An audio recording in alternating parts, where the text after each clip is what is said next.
स्वागत है आप सभी प्यारे भाइयों बहनों का सुपर एग्जाम अड्डा में। आज एक लंबे समय के बाद लगभग 2 महीने के बाद मैं एक वीडियो लेके आ रहा हूं और यूपीपी का एग्जाम हो चुका है और यूपीपी के एग्जाम से निकलने के बाद आपने कहा कि सर जीएस ने हिला दिया। हाँ, जीएस ने हिला दिया। क्यों? क्योंकि आप जीएस को वेट नहीं देते और आप जिसको वेट नहीं देते वही आपका एग्जाम फेल करवाता है। तो अब की आपको समझ में आ गया कि जीएस कैसे पढ़ना है। तो इसी सीरीज में आज हम एक योजना ले आए हैं आपका इकोनॉमिक्स टॉपिक में, योजना आयोग, उसकी पूरी जानकारी और उसका इतिहास और भारत में पंचवर्षीय योजनाएं। बहुत बड़े वीडियोज हम आपको नहीं देंगे, मैक्सिमम 10 से 15 मिनट के देंगे और सब कुछ अच्छा रहा तो लगातार आपको मेरी क्लासें मिलने लगेगी। नई बैचों की घोषणाएं हो जाएंगी 2-4 दिन में। काफी समस्याओं के बाद चीजें सामान्य हो चुकी हैं। तो आप सब सुपर एग्जाम अड्डा नामक चैनल पे पढ़ रहे हैं। आप लाइक, सब्सक्राइब, शेयर एक बात अगर पढ़ते हैं तो जरूर कर लें। क्वालिटी आप खुद पढ़ें और डिसाइड करें कि सामने वाला कौन सी क्वालिटी आपको देता है। तो हमारा टारगेट क्या है बेटा? भारत में आर्थिक नियोजन। हम किस क्लास को लेकर चल रहे हैं? भारत में आर्थिक नियोजन। भारत में आर्थिक नियोजन। आर्थिक नियोजन, ठीक, हमारा टॉपिक हो जाएगा भारत में आर्थिक नियोजन। अब अगर इंग्लिश वाले कुछ बच्चे हैं तो इकोनॉमिक्स प्लानिंग ऑफ इंडिया, ठीक है। लगभग मैं हिंदी मीडियम के बच्चों को पढ़ाता हूं। मैं खुद एक हिंदी मीडियम का छात्र भी हूं, तो इसलिए बहुत अच्छी मेरी अंग्रेजी वैसे भी नहीं है, ठीक। चलिए, टॉपिक हमारा है भारत में आर्थिक नियोजन। आप सभी बच्चों को, सभी भाइयों को एक पॉइंट बहुत अच्छे से पता है कि हम जो है 1757 से लेके 1757 में प्लासी लगभग शुरू हो गया था 1757 से लेके 1947 तक ब्रिटिश के क्या थे? गुलाम थे। क्या थे बेटा? गुलाम थे। कब से कब तक हम गुलाम थे? लगभग 1757 से 1947। कई बार ये क्वेश्चन आया तो हम कहते हैं लगभग 200 साल, या हम साफ कह देते हैं कि सर 190 साल एग्जैक्ट बंगाल से गुलामी शुरू हुई। अब लेकिन अगर हम आर्थिक नियोजन की बात करें, इसका गुलामी से क्या मतलब? जब हम 1885 के बाद धीरे धीरे आजादी के संघर्षों को, आजाद होने के संघर्षों को शुरू किया, तो उसमें प्लानिंग की बात हुई। जैसे अभी आपके यहाँ कोई आयोजन होता है, आपके यहाँ कोई प्रयोजन होता है, आपके यहाँ कोई कार्यक्रम पड़ता है, तो उसमें एक योजना बनती है। ये कौन देखेगा, ये कौन देखेगा, ये कैसी व्यवस्था, जो योजना बनाना, अगर आपको एक देश चलाना है तब भी आपको एक योजना बनानी ही पड़ेगी और वही योजना आयोग है। अब योजना जो आयोग आपको बनाना है, जो योजना आयोग भारत में बना, वो क्या था? जैसे आर्थिक नियोजन, पैसे का जो प्लानिंग होगा, जो इकोनॉमिकल, कैसे देश चलेगा, देश का विकास कैसे होगा, उन सभी चीजों की एक रूपरेखा तैयार करनी है। और सबसे पहले हम देखते हैं इसका इतिहास। तो हमारा टॉपिक पहला क्या शुरू हुआ? आर्थिक नियोजन का इतिहास। आर्थिक नियोजन का इतिहास। नियोजन का इतिहास हमारा पहला टॉपिक देता हुआ क्या था? आर्थिक नियोजन का इतिहास। अब आर्थिक नियोजन के इतिहास को अगर हम देखें तो एक पार्ट हम देखेंगे आजादी के पहले। हम क्या देखेंगे? आजादी के पहले या स्वतंत्रता के पहले। और दूसरा वर्ग जब हम देखेंगे तो देखेंगे आजादी के बाद। आजादी के बाद। पहला वर्ग हमारा क्या था? आजादी के पहले। और दूसरा वर्ग हमारा क्या है? आजादी के बाद। अब आजादी के पहले कौन कौन ऐसे लोग थे जो योजनाओं पे या योजना के बारे में, प्लानिंग के बारे में बात किया, या शुरुआत सबसे पहले भारत में किसने किया कि प्लानिंग होनी चाहिए? सबसे पहली बात तो कि किसने शुरुआत किया? तो आजादी से पहले, आजादी में सबसे पहले अगर हम तुमसे बात करें, सबसे पहले बात करें तो एक व्यक्ति थे जिनका नाम आपने जरूर सुना होगा। और उनका नाम आपने कैसे सुना होगा? एम विश्वेश्वरैया। क्या नाम सुना होगा आपने?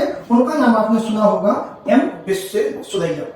एम विश्वेश्वरैया की बेटा एक पुस्तक आई। कौन सी पुस्तक आई? Plan economy for India. Plan economy for India. M Visvesvaraya की एक पुस्तक आई बेटा, प्लान इकोनॉमी फॉर इंडिया। इस पुस्तक में पहली बार, इस पुस्तक में, भारत में, इस पुस्तक में बेटा पहली बार किसकी बात की गई? इस पुस्तक में पहली बार बात की गई आर्थिक नियोजन की। किसकी बात की गई? आर्थिक नियोजन की बात की गई। आर्थिक नियोजन की बात की गई। अगर अब आपसे कोई कहे कि एम विश्वेश्वरैया का नाम क्या था, ये जो आपने एम विश्वेश्वरैया पढ़ा तो उनका पूरा नाम क्या था? बेटा इनका जन्म हुआ था दक्षिण कर्नाटक में। इनका पूरा नाम था मोक्ष गुंडम विश्वेश्वरैया, विश्वेश्वरैया, इनका पूरा नाम था मोक्षगुंडम विश्वेश्वरैया हो गया। ठीक, अब इनका जो जन्म हुआ था वो कब हुआ था? 15 सितंबर 1861 को। 1861 में पैदा हुए थे और इनकी मृत्यु हुई थी 1962 के आसपास डेट में। डेट नहीं बता दो कि बहुत इंपॉर्टेंट है। ये डेट क्यों बताया? क्योंकि ये इंपॉर्टेंट डेट है, ये 100% इंपॉर्टेंट डेट है।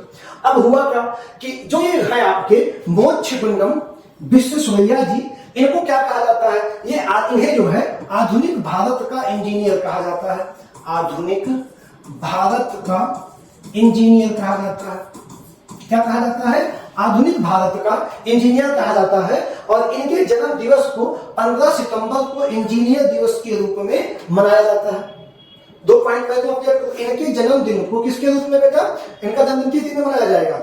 अभियंता दिवस के रूप में, अभियंता दिवस के रूप में इनके जन्मदिन को बेटा मनाया जाता है। तो ये विश्वेश्वरैया जी ने plan economy for India, Bharat के लिए आर्थिक नियोजन की एक पुस्तक लिखी जिसमें आर्थिक नियोजन की प्लानिंग की पहली बार बात की गई। ठीक, इनका पूरा नाम मोक्षगुंडम विश्वेश्वरैया था, जो भारत के एक इंजीनियर थे। 15 सितंबर 1861 को कर्नाटका में इनका जन्म हुआ था और इन्हें इनके जन्म दिवस पे अभियंता दिवस के रूप में मनाया जाता है। एक बहुत इंपॉर्टेंट पॉइंट इनके नाम पे और आपको मिलेगा कि इनको जो है, किसको? एम विश्वेश्वरैया जी को भारत रत्न दिया गया। तो भारत रत्न इन्हें कब दिया गया? तो बेटा 1955 में इन्हें भारत रत्न से भी सम्मानित किया गया था। किससे सम्मानित किया गया था? 1955 में एम विश्वेश्वरैया को भारत रत्न से सम्मानित किया गया। तो इनकी सबसे पहली प्लानिंग क्या था? प्लान इकोनॉमिक फॉर इंडिया में प्लानिंग की बात किसी ने गुलाम भारत में सबसे पहले की। ये बात तो तुम सबको समझ में आ गई। चलो अब आगे बढ़ो। अब गुलाम भारत में या स्वतंत्रता के पूर्व भारत में कौन ऐसा व्यक्ति था जो इस पॉइंट इसकी बात किया? क्या ऐसा कोई और था कि जो इन चीजों की बात करने आया, या कोई और था या नहीं था? तो इसके बाद हम किसकी बात करें? अब आपको ये पहला पॉइंट अपडेट कर लीजिए, ये हो गया। ठीक, सेकंड उसी पॉइंट में रहिए, गुलाम भारत वाले में, स्वतंत्रता के पूर्व वाले में सेकंड पॉइंट। अब आपको पता होगा कि 1938 में बेटा भारतीय राष्ट्रीय कांग्रेस के अध्यक्ष थे सुभाष चंद्र बोस। कौन थे? भारतीय राष्ट्रीय कांग्रेस के अध्यक्ष कौन थे? सुभाष चंद्र बोस जी थे। कौन थे? सुभाष चंद्र बोस जी थे। और इनके अध्यक्ष थे। तो कांग्रेस ने एक योजना प्रस्तुत किया। कौन सी योजना प्रस्तुत किया? इसी योजना कांग्रेस ने 1938 के कांग्रेस सम्मेलन में योजना प्रस्तुत किया बेटा, राष्ट्रीय नियोजन समिति। राष्ट्रीय नियोजन समिति। कौन सी योजना प्रस्तुत किया? राष्ट्रीय नियोजन समिति। और इस नियोजन समिति का अध्यक्ष बनाया जवाहरलाल नेहरू को। किसको बनाया? जवाहरलाल। इस समिति का अध्यक्ष किसे बनाया बेटा? इस समिति के अध्यक्ष बने जवाहरलाल नेहरू। कौन बने? जवाहरलाल नेहरू बने। तो दूसरी बार आजादी के पहले अगर कौन है? कांग्रेस ने योजना प्रस्तुत की। किसने प्रस्तुत की? कांग्रेस ने योजना प्रस्तुत की और ये आपका पूरा बना। अब आजादी तो अभी नहीं मिली थी, लेकिन भारत के 8 बड़े उद्योगपति, जिसमें जमशेदजी टाटा, आर.डी. बिरला, ठीक, ऐसे बड़े जो उद्योगपति हुआ करते थे, लाला श्रीराम, जॉन मथाई, जी.डी. बिरला, इन सभी लोगों ने 1944 में ये दोनों पॉइंट अपडेट करो। अगला पॉइंट लिखना जरूर, लिखो और तुरंत पढ़ो, मन में पढ़ते रहो। तो बेटा 1944 में तीसरा प्लान आया। 1944 में आजादी के पहले एक और प्लान आया, बॉम्बे प्लान। बॉम्बे प्लान को लाया कौन? मुंबई के 8 बड़े उद्योगपति। मुंबई के 8 बड़े उद्योगपति, जिसमें कौन कौन थे? जिसमें आपके पूरे नाम कौन कौन थे? जे.आर.डी. टाटा थे, जे.डी. बिरला थे, लाला श्रीराम थे, जॉन मथाई थे, ऐसे बॉम्बे प्लान प्रस्तुत किए। लेकिन बॉम्बे प्लान फेल कर दिया गया। क्यों फेल कर दिया गया? क्योंकि वहां पे राजनीति और उद्योगपतियों के आपसी संबंध बहुत अच्छे नहीं चले और बॉम्बे प्लान फाइनली क्या हुआ बेटा? फेल हो गया। अभी आजादी तो नहीं मिली थी। क्यों आजादी मिली?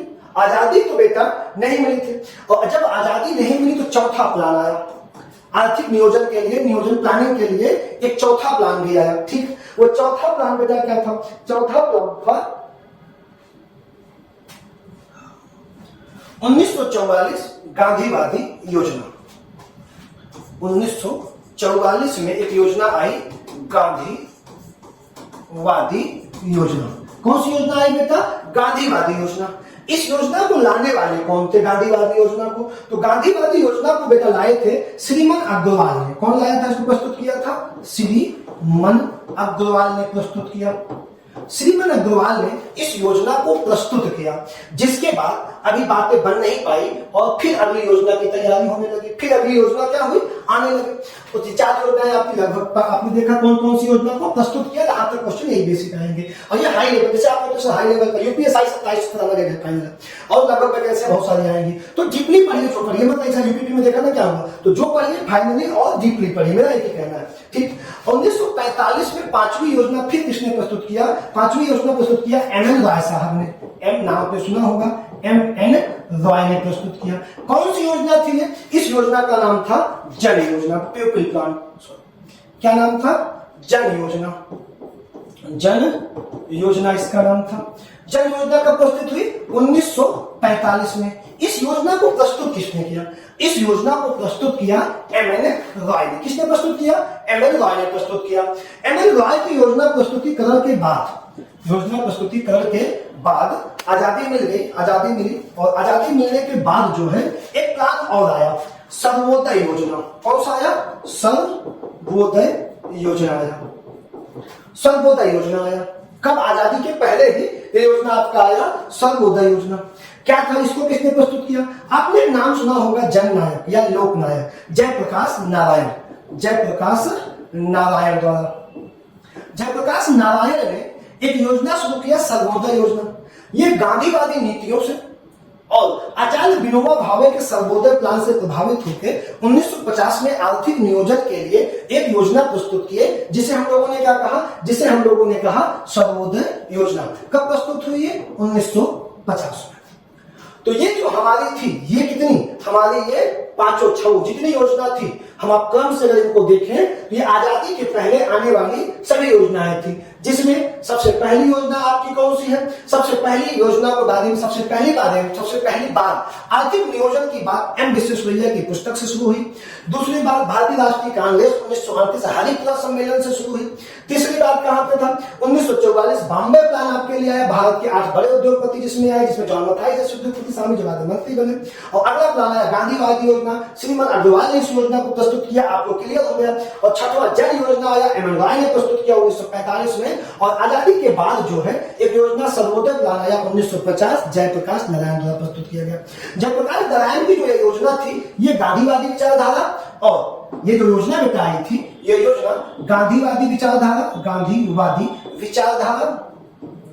और दूसरी बात क्या थी कि आचार्य विनोबा भावे के सर्वोदय योजना से प्रभावित योजना थी। तो आचार्य विनोबा भावे के सर्वोदय योजना से प्रभावित थी।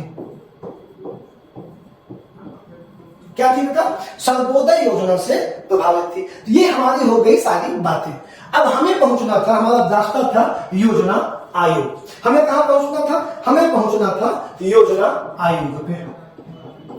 योजना आयोग, भारत में योजना आयोग, जिसका काम था पंचवर्षीय योजनाओं को बनाना और उनको लागू करके उन पे काम करने की व्यवस्था करना। कितने फंड लगेंगे, क्या काम होगा, ये क्या करते थे? पंचवर्षीय योजनाओं की प्लानिंग को तैयार करते थे, योजना आयोग। तो योजना आयोग की शुरुआत बेटा कब हुई? 1946 में। इतिहास इसका क्या है? योजना आयोग का इतिहास है कि 1946 में केसी नियोगी समिति की 1946 में केसी नियोगी समिति की संस्तुति के आधार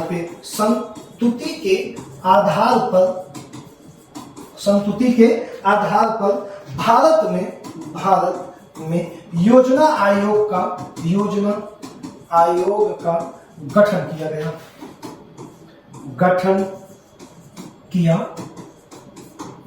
इस पॉइंट को तुम पहले से अपडेट करो। क्या हुआ? योजना आयोग 1946 में केसी नियोगी समिति की संस्तुति के आधार पर भारत में योजना आयोग का गठन किया गया। कहां पे? भारत में योजना आयोग का गठन किया गया। ठीक। कब किया गया गठन? इसका गठन 15 मार्च कब हुआ? 1950 में हुआ। गठन कब हुआ? 15 मार्च 1950 में इसका गठन किया गया। 15 मार्च 1950 में गठन किया गया। Point clear? 15 मार्च 1950 में किया गया। किस समिति की अनुशंसा पे? केसी नियोगी समिति की अनुशंसा पे इसका गठन किया गया। Point clear? चलो नोट करो। ठीक, आगे बढ़ते हैं। अब यहाँ पे अगले पॉइंट की तफावत, यह एक हाईलाइट करो, यह एक कौन, क्या एक? योजना आयोग को कह रहा है कि यह एक गैर संविधिक तथा परामर्शदात्री संस्था थी। क्या थी? परामर्शदात्री संस्था थी। यह एक गैर संविधिक तथा परामर्शदात्री संस्था थी। और अगर आपको और अच्छे शब्द एक पॉइंट यहाँ पे मैं अपडेट कर दूं तो परामर्शदात्री निकाय था। क्या था? परामर्शदात्री निकाय के रूप में हुआ। इसमें जो मेंबर होंगे, इसका जो अध्यक्ष होगा, जो योजना आयोग बन रहा है, इस योजना आयोग का अध्यक्ष पदेन प्रधानमंत्री होगा। पदेन प्रधानमंत्री होगा। ये होता कौन है पदेन प्रधानमंत्री? पदेन प्रधानमंत्री कौन होता है? मतलब जो उस समय उस पद पे बैठा है वही योजना आयोग का अध्यक्ष होगा। इसमें कोई इफमत होने की बात ही नहीं थी। तो पदेन प्रधानमंत्री योजना आयोग का अध्यक्ष होगा। क्या इसके अलावा और भी कुछ मेंबर होंगे? तो इस पे आइए बात कर लिया जाए। इसके बाद इसमें एक उपाध्यक्ष होगा। कौन होगा? उपाध्यक्ष होगा। एक उपाध्यक्ष होगा। ठीक, अभी बात कर रहे हैं। एक उपाध्यक्ष होगा और पदेन प्रधानमंत्री इसका अध्यक्ष होगा। क्या कुछ सदस्य भी होंगे? हाँ, सदस्य होंगे। 3 पूर्णकालिक और 3 अंशकालिक। 3 पूर्णकालिक और 3 अंशकालिक सदस्य होंगे। और इस संस्था के पहले उपाध्यक्ष गुलजारी लाल नंदा थे। योजना आयोग के पहले अध्यक्ष कौन थे बेटा? गुलजारी लाल नंदा थे। आप अपडेट कर लो। और अंतिम अध्यक्ष इसके कौन थे? मोंटेक सिंह अहलूवालिया थे। ये योजना आयोग के अंतिम अध्यक्ष थे। क्यों ऐसा हो रहा? क्योंकि 2014 में नई सरकार जब बनी नरेंद्र मोदी साहब की, तो योजना आयोग को बंद करके नीति आयोग नामक संस्था की शुरुआत की गई। और ये गुलजारी लाल नंदा इसके बेटा प्रथम क्या थे? उपाध्यक्ष थे। 3 पूर्णकालिक मेंबर होते थे, जिसमें रक्षा मंत्री, गृह मंत्री और वित्त मंत्री, और 3 अंशकालिक सदस्य इसके हुआ करते थे। इसका काम क्या था? इस संस्था का काम क्या था? योजनाओं को बनाना और उसको इंप्लीमेंट करके भारत में लाना, जैसे पंचवर्षीय योजनाएं बनी। अब एक पॉइंट तुमको यहाँ पे और ऐड करना है।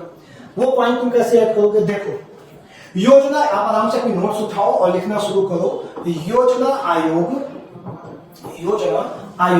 जो भी प्रारूप तैयार करेगा, योजना आयोग द्वारा तैयार प्रारूप, जो प्रारूप तैयार करेगा, कौन सा प्रारूप? किसी योजना का जो भी प्रारूप तैयार, योजना आयोग द्वारा तैयार प्रारूप, जो किसी योजना का प्रारूप होगा, उसको अंतिम रूप कौन देगा? तो उसे अंतिम रूप राष्ट्रीय विकास परिषद देगी। कौन देगी? जो ये योजना बनाएंगे योजना आयोग के लोग, उसे फाइनल रूप में टचअप कौन देगा कि हाँ ये योजना पास करके लागू करो? ये कौन देगा? राष्ट्रीय विकास परिषद देगा। मतलब ये स्वतंत्र नहीं थे, बना के स्वयं लागू कर ले, उनके ऊपर इनकी योजनाओं को समीक्षा की जाएगी, उन्हें लागू किया जाएगा। तो अब राष्ट्रीय विकास परिषद कौन था? राष्ट्रीय विकास परिषद क्या चीज थी? अब बेटा, राष्ट्रीय विकास परिषद का भी गठन जो है, राष्ट्रीय विकास परिषद का जो गठन हुआ है, यह भी केसी नियोगी समिति की अनुशंसा पे हुआ है। केसी नियोगी समिति की अनुशंसा पे हुआ है। अनुशंसा पर हुआ। किसका गठन? राष्ट्रीय विकास परिषद का गठन किसकी अनुशंसा पे हुआ? केसी नियोगी समिति की अनुशंसा पे हुआ। ये पॉइंट क्लियर। इस कब हुआ? जब तुमसे पूछेगा कब हुआ, तब तुम कहोगे 6 अगस्त कब? 1952 में। 1952 में इसका गठन हुआ राष्ट्रीय विकास परिषद का। इसके क्या कार्य थे? इसकी जरूरत क्या थी? तो बेटा, इसके कार्य थे, इसका जो कार्य था वह क्या था? कार्य था योजना आयोग के कार्य का संचालन करना, मूल्यांकन करना, और तीसरा काम इसका क्या था? संचालन करना, मूल्यांकन करना, और इसका तीसरा काम था समीक्षा करना। क्या काम था? समीक्षा करना। अब हम शुरू कर, ये पॉइंट हमारा क्लियर हो गया। अब हम शुरू करने चल रहे हैं भारत में पंचवर्षीय योजनाएं, 12 पंचवर्षीय योजनाएं पढ़ेंगे, फिर नीति आयोग और उनकी योजनाएं कितने साल की है क्या है, ठीक।